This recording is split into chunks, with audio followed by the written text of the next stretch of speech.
Goggle घालून काय कुठं शायनिंग मारायला नाही आलं. दिसतं असेल की रोटर घेऊन आले आपला रोटर मारण्यासाठी. इथे तुम्हाला दिसतं असेल की आपण सगळा ऊस काढून झाला आणि पाचट पेटवून दिलं आणि त्या ठिकाणी आता आपल्याला पुढचं पीक घ्यायचं गहू.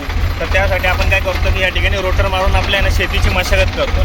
पण रोटर मारताना होतं काय की आपण आता जे पाचट पेटवलं त्याचा सगळा कोळसा आपला कोळशाच्या खाणीत काम केल्यासारखं पूर्ण धूळ आपल्या अंगावरती येते रोटर मारताना. तर त्या धुळीपासून आणि त्या काळ्या ह्याच्यापासून वाचण्यासाठी मी हा गॉगल घालून आलो आहे. कॅप आहे, त्यानंतर मनोरंजनासाठी मस्तपैकी हेडफोन घातले, त्यावरती गाणी ऐकत मस्त काम चालू आहे आणि मास्क घालून आलेलं आहे. आणि इथं तुम्हाला दिसत असेल की रोटावेटर फिरतो.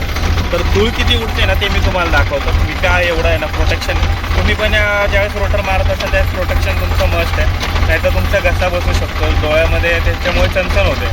तो काळा कोळसा आहे ना तर तो डोळ्यामध्ये जाऊन तुम्हाला त्रास पण होऊ शकतो. तर ह्या गोष्टीची काळजी तुम्ही पण घ्या. आणि किती धूळ उडते हे मी तुम्हाला दाखवतो आता.